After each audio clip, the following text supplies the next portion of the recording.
Saturday on Denver 7 News, threats of a chemical weapon attack from Russia on Ukraine. Don't kid yourself, no matter what you all say. That's called World War III. The latest on the Biden administration's response and why Americans are stepping up to fight back. Victims of the Marshall Fire are set to rally today against the delay in debris cleanup. What's still holding the process back? And a little later, you're going to see anything from Irish pipe bands and drums to Irish dancers. It's been 3 years since Denver streets were filled with the luck of the Irish, but the 60th St. Patrick's Day Parade is kicking off this morning.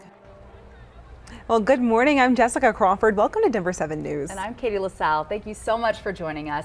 Jessica and I were just chatting about how nice it is to see some warmer weather. Yes, a good break from that snow. And the cold of last week, absolutely. This morning, it's mostly clear skies. We're already seeing 40s over the metro area. Daytime highs will return back to the mid and upper 50s over the Front Range and Eastern Plains. So plenty of sunshine over eastern Colorado, a little more cloud coverage off to the west. A live look near Glenwood Springs, partly to mostly cloudy skies. Sun is shining with dry roads near Frisco, and a little light moisture is falling up north near Rocky Mountain National Park. But dry conditions for the majority of the state today. Partly cloudy with more melting occurring at City Park. You can see that light snow shower activity up over Longs Peak near Rocky Mountain National Park, and some more cloud coverage over the foothills. Temperatures, though, are heating up quickly. We're in the high 30s now into Aurora, 45 Boulder out to the airport, Castle Rock at 41 currently. We were the single digits and low teens early on as the high country. Now seeing some 20s filtering into Steamboat down through Aspen. So bundle up this morning if you're heading to the mountains, but later on this afternoon here over the Denver area,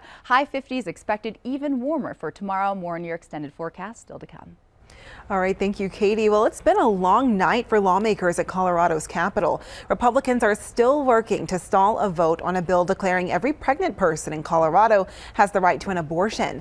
They've been filibustering since yesterday afternoon. They're in recess right now. This is a live look at the legislature. They've been filibustering since yesterday afternoon. The bill is expected to pass the Democrat-led House, but opponents have been fighting the measure all night. The bill passed a House committee earlier this week. We expect a long and heated debate when the bill does move to the Senate.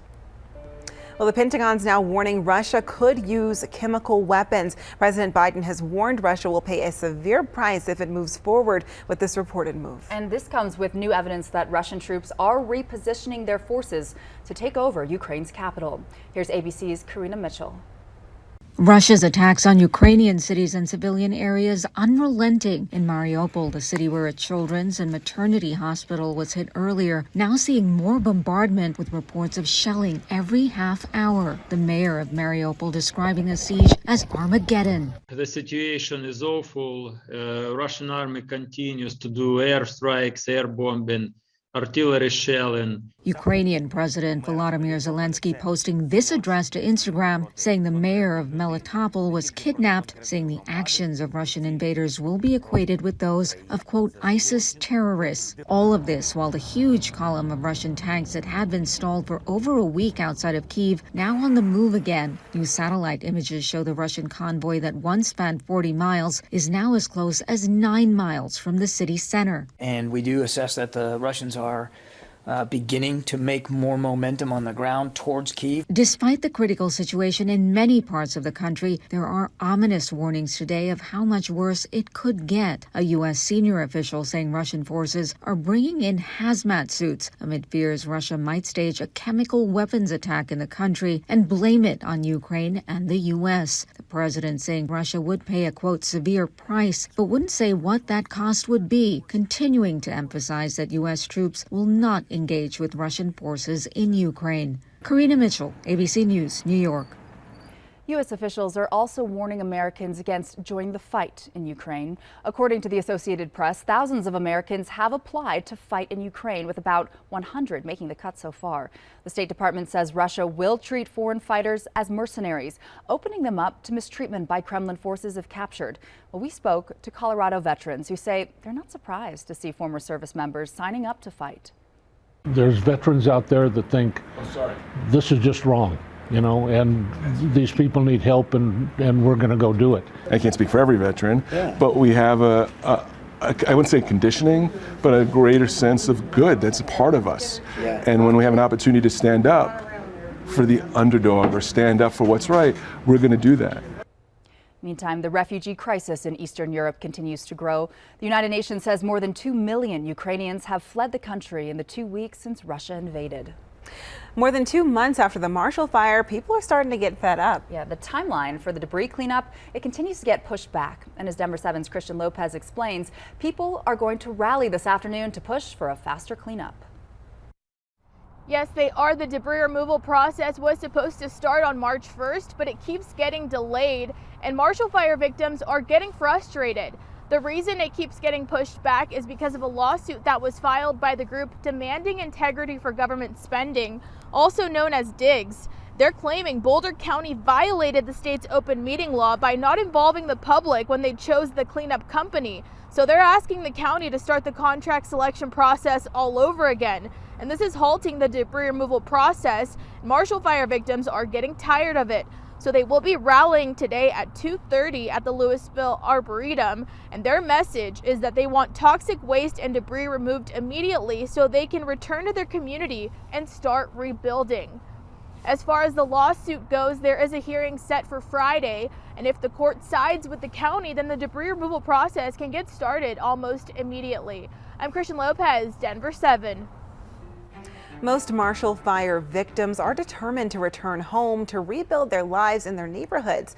But our investigative team found the majority of Marshall Fire victims are underinsured, even those who recently updated their policies. And that means that rebuilding will cost them hundreds of thousands of dollars over what their policies will pay.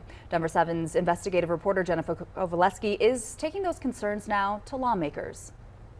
It does not look anything like it did. As Marshall Fire victims try to pick up the pieces. There are very few things left here that are salvageable. And fight to return home. On my street, there's 15 people, 15 families that lost their house. I want everybody to come back. Many with insurance are finding they don't have enough to cover the full cost to rebuild. Why is that acceptable as a society? We should do better to protect the people of our towns and the lives that they've built. Sean Howe updated her insurance policy less than a month before the fire and is still being told she's underinsured, and not by a little. Somewhere between $400,000 and $600,000 is the current estimate. The insurance companies, in my opinion, should be required to keep up to date with their estimates. Do you think there will be lessons learned from the Marshall Fire? Well, I hope so. Senator Bob Rankin is passionate about wildfires for good reason. There were 4 major fires in my district in 2020. So, you know, I feel a real responsibility. Who's to blame for the underinsurance issue? I don't think anybody's to blame, actually. I think that the insurance companies have offered a product, in many cases with options. It's an issue of public awareness. It's an issue of understanding the risk. He says mandating insurance coverage is tricky because it would come at a high cost for everyone. We can't mandate that everybody on the whole Front Range buys an expensive policy because everybody's not at the same risk. But Rankin does see the need to update the risk areas for wildfires and to potentially include suburban neighborhoods like Superior and Louisville, where no one expected this kind of disaster. And that would lead to what kind of insurance do you need depending on the risk area that you're in. Rankin is also sponsoring legislation to make the insurance process easier for wildfire victims. House Bill 1111 would force insurance companies to pay more upfront for personal property claims. These are claims that cover the contents of your home. Currently, homeowners only get 30% of their policy value, and then have to write out itemized lists of everything they've lost to get the rest. It's just agonizing for people to have to do that. Fight to rebuild it and fight to get the money for the things that were inside of it. But for Marshall wildfire victims, it's already too late. We've got more work to do. I think we need better regulations and we need better consumer protections. The state is also investigating to find out how many people are underinsured. Insurance experts will tell you it's on the homeowners to update their policies every year. But those we talked to who did say their policies are still falling short. I'm Denver 7 investigative reporter Jennifer Kovaleski. Jennifer, thank you. And just Friday, Rankin's bill did pass its first test, advancing out of the House Appropriations Committee. Well, some big changes could be coming to your morning commute starting today. What construction is about to hit part of I-70 until summer? And if you're planning to have a little extra fun this St. Patrick's Day, you could get a free ride home. We'll tell you how coming up.